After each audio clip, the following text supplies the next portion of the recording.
반갑습니다. 동탄대장입니다. 안녕하세요. 카림봄날입니다. 반갑습니다.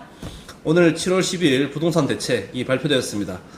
대책 발표 내용 알아보고 부동산 전망이 어떻게 될지 한번 예측해 보겠습니다. 오늘 정책은 이제 세금을 때리겠다 라는 정책입니다. 취득세, 그리고 종부세, 양도세 어마어마한 퍼센트 수치들이 나왔습니다. 그래서 과연 집값이 잡힐지. 네, 세금으로 집값을 잡을 수 있을까요? 우선 내용을 알아보고 그에 대한 전망을 좀 해보시죠. 22번째 대책입니다. 핵심은 세금입니다. 문정부 있을 동안 한 30번 대책은 나오지 않을까 예상이 되는데요. 30분만 나오면 다행이겠네요. 네, 요즘 부동산 중개업을 하고 있는 저희들도 너무 어렵습니다. 대출, 양도세, 취득세 거의 뭐 고시 수준이에요. 그래서 부탁드리는데 제발 세금 상담 하지 말아주세요. 네, 세금 상담은 국세청 126번으로 하시면 됩니다. 먼저 주택시장 동향 및 평가를 했습니다. 중요한 건 뭐냐면 여기죠. 빨간색 박스를 보시면 무주택 실수요자가 소외감, 불안감을 느끼지 않는 수준의 지속적이고 충분한 공급 시그널 필요. 근데 이미 소외감이랑 불안감을 느끼고 있는 것 같은데요. 네, 그렇죠. 공급을 해야지 왜 공급 시그널을 합니까? 공급이 없으면 집값이 절대 안 잡힙니다. 여기 빅데이터 그래프를 보시죠. 지금 2019년, 2020년도 수요 대비 공급이 많아요. 그래도 많이 올랐죠. 하지만 내년부터 21년도부터 23년도까지는 공급이 거의 없습니다. 수요가 훨씬 많아요. 이 그래프만 보면 폭등입니다. 폭등. 시그널을 보낼 게 아니라 정부에서는 공급 정책을 구체적이고 확실하게 내야 되는 겁니다. 이걸 모르고 있진 않을 텐데 왜 이렇게 남의 다리 긁는 정책만 하는지 참 답답해요, 사실. 네, 김현미 장관님 경질이 유력한 것 같고요. 공급이 없으면 폭등이 걱정됩니다. 네, 좀 간단하게 살펴보시죠. 서민 실수요자 부담 경감, 그리고 신혼부부 혜택 하는 건데, 민간 주택도 생애 최초 가능하고, 신혼부부 주택 특별 공급에서 신혼부부의 소득 기준도 완화를 했습니다. 네. 그런데 보면 좋은 정책이긴 하죠. 이제 실수요자들 좋은 정책이긴 한데 얼마나 혜택이 돌아갈지 의문이죠. 이거 뭐 몇 개 되겠습니까? 집을 지으면서 혜택을 준다고 해야지 집은 안 지으면서 혜택만 준다고 하는 게 좀 논리에 안 맞는 것 같아요. 네, 3기 신도시에도 뭐 이렇게 적용될 것 같은데 몇 채가 더 플러스가 될지 뭐 크게 없습니다.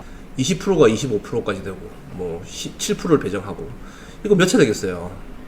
그러니까 여전히 로또 아파트, A급 아파트를 분양받는 거는 로또죠. 적용 시기도 아직 미정입니다. 그냥 이런 게 있다, 좀 좋은 게 있다 라고 해주는 거지 실질적인 도움은 크지 않겠다 라고 생각이 듭니다.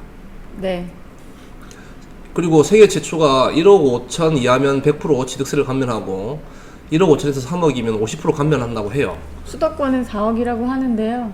네, 4억짜리 집이 동탄에 있나요? 없죠. 없죠. 그리고 취득세 얼마 안 됩니다. 3억짜리 취득세 해봤자 3,400이에요. 그거 뭐 50% 감면해준다고 해서 뭔 큰 차이가 있겠습니까? 집값은 몇 천만 원, 몇 억이 오르는데. 이 내용도 서울이나 수도권에 해당되는 아파트는 거의 없다. 네, 지지율 하락을 막기 위한 정책인 것 같다. 적용 시기도 미정입니다.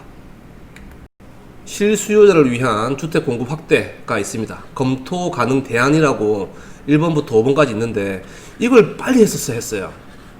지금 당장 해야죠. 해도 네. 집 올라가서 입주할 때까지는 최소 3년이 걸릴 텐데요. 그렇죠. 계속 서울에는 뭐 재건축 하지 마라. 그리고 뭐 분양가 상한제 하니까 아파트 너 건설사들 웬만하면 짓지 마라. 그리고 양도세를 때리니까 매물이 안 나오죠. 공급이 없으면 집값은 올라갈 수밖에 없습니다. 하루 빨리 좀 나왔어야 되는데 지금이라도 검토 가능 대안이 적극적이고 구체적이고 일정이 나오고 몇만 호를 공급하겠다 이런 계획이 바로 나와야 될 것 같습니다. 네, 맞아요. 여러분의 좋아요, 구독은 저희에게 큰 힘이 됩니다. 지금부터 중요한 내용입니다. 핵심 포인트 1. 다주택자 대상으로 종부세 중과세율을 인상한다고 하네요. 네, 3주택 이상 그리고 조정 대상 지역에는 2주택 이상에 대해서 세율을 적용하는데 원래는 10억으로 볼게요. 10억 정도 됐을 때는 0.5%, 0.6% 하다가 지금 1.2% 그리고 30억 정도 됐다 하면 1.4%가 2%에서 다시 3.6%까지 12, 16 대책보다 2배 정도 올랐습니다. 그리고 다주택 보유 법인에 대해서는 중과세율 6% 적용한다고 합니다. 뭐 세긴 세네요. 집 사지 말라는 거네요, 투자로. 네, 그래서 다주택자 그리고 다주택 법인 때려잡자입니다. 그러면 이때 고민이 필요하겠죠. 다주택자들은 팔겠다, 쫄았습니다, 무서워요, 세금 내기 싫습니다, 엄청 비싼 것 같아요, 그래서 팔자라는 사람이 있을 거고 계속 들고 간다 라는 사람이 있을 겁니다. 아니 그래서 더 이상은 뭐 사는 건 사실 고민스럽긴 하겠어요. 네, 이게 심약자 분들은, 그리고 세금 내기가 무섭다고 생각하시는 분들은 팔자라는 주의로 가실 거고, 아니 이거 해봤자 뭐 몇백이나 1, 2천 내고 집값은 몇 억이 더 오를 건데 계속 들고 간다 라는 분들도 계실 겁니다. 어디가 더 많을지는 뭐 사실 하반기 시장을 봐야 되겠지만 네, 제가 봤을 때는 킵 고잉이 더 많지 않을까 싶네요. 그렇죠. 몇 천만 원 내고 몇 억이 오른다, 더 자본주의에서는 더 맞는 거죠. 그래도 심약자들은 이제 정리하고 싶은 분들이 있을 거니까 이런 매물들 급매가 나온다면 바로 잡는 것도 방법이죠. 핵심 포인트 두 번째, 양도소득세입니다. 단기 양도차익 환수한다고 하네요. 2년 미만 단기 보유 주택에 대해서 양도세율을 인상한다고 하는데 지금 1년 미만이 40%인데 최대 70%까지 올라가네요. 네, 2년 미만은 기본 세율을 60%까지. 그러니까 주택을 사게 되면 2년 미만에는 팔지 마라입니다. 오늘 나온 대책 중에 유일하게 날짜가 있는 내용이에요. 21년 6월 1일까지 유예기간을 준다고 하니까요. 그때까지 무조건 팔으라는 내용인데 네, 그래서 팔까? 과연 다주택자들이 집을 팔까 싶긴 하네요. 네, 이게 지금 양도소득세율을 100% 했다고 해서 집값이 잡힐까요? 양도소득세를 올린다는 것은 집을 더 안 팔겠다는 내용이죠. 그리고 이건 좀 생각을 해서 한 것 같은데, 내년 6월 1일까지 양도세가 좀 많기 때문에 매물도 좀 나올 것 같아요. 많이는 아니지만. 그렇죠. 네. 그러니까 실거주 목적이신 분들, 투자자가 아닌 내 집 마련이신 분들은 사실 이럴 때 집을 사야 되는 게 맞긴 맞아요. 네. 그리고 분양권도 1년 미만 70%, 60%. 분양권도 실제로 실수요자만 들어가라. 그럼 정책이 실수요자 보호 정책이 맞긴 한데 양도세를 이렇게 올린다는 것은 매물이 더 안 나올 가능성도 있습니다. 그리고 더 사실 불법을 조장하는 거죠. 이렇게 되면. 그렇죠. 분양권 상태는 좀 다운 요구를 할 수 있습니다. 그래서 다주택자의 선택, 팔자 아니면 계속 들고 간다. 당연히 들고 갑니다. 왜냐하면 이렇게 양도세율 세게 때리고 하는데 절대 팔고 싶지 않을 것 같고요. 지금 정책상 전세가 안 나오는데 뭐 보유세, 양도세 낼 거 그냥 전세보증금 올려서 대체하면 되니까요. 네, 그리고 뭐 2년 정도 더 기다리다가 또 5년 정도 더 기다리다가 나중에는 이런 정책이 또 바뀔 거다, 이런 생각도 하고 있지 않겠습니까? 그리고 핵심 포인트 세 번째입니다. 취득세. 다주택자 법인에 대해서 취득세율을 아주 심하게 올리네요. 네, 8%, 12%. 아주 충격적인 정책인 것 같습니다. 오늘 정책 중에 가장 보면서 깜짝 놀랐던 내용인데요.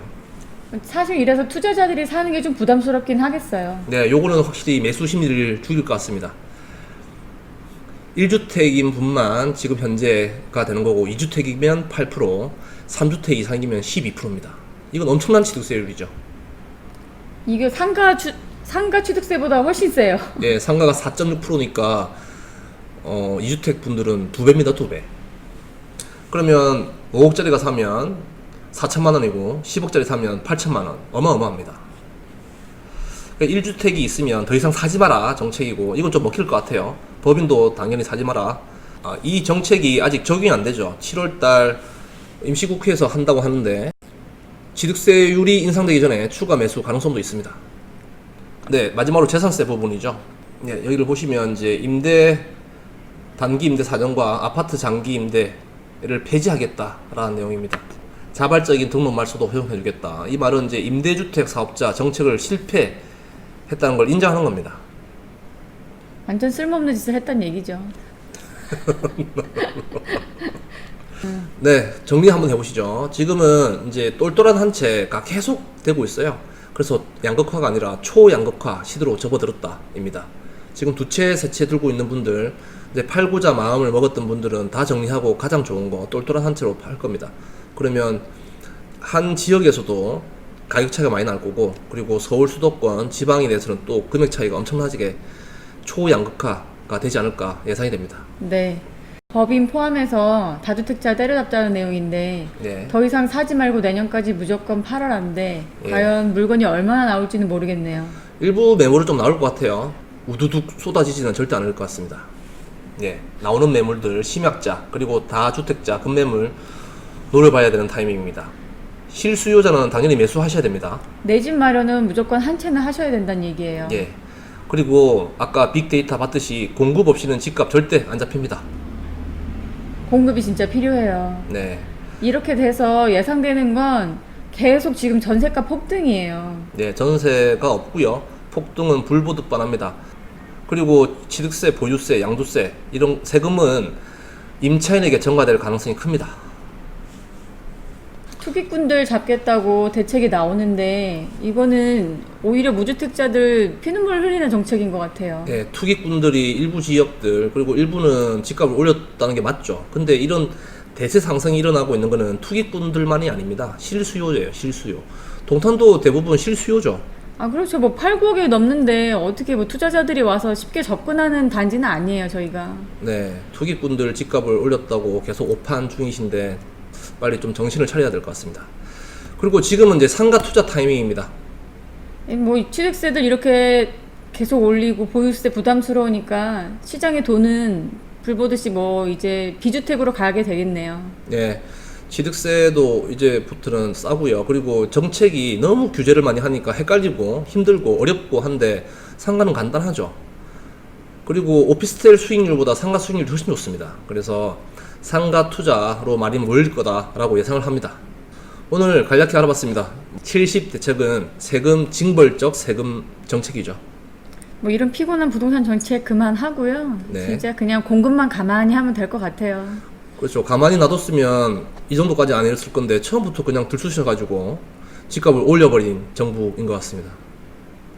저 정부를 이렇게 비판하지 않는데 코로나 이거 너무 대응이 잘했고요.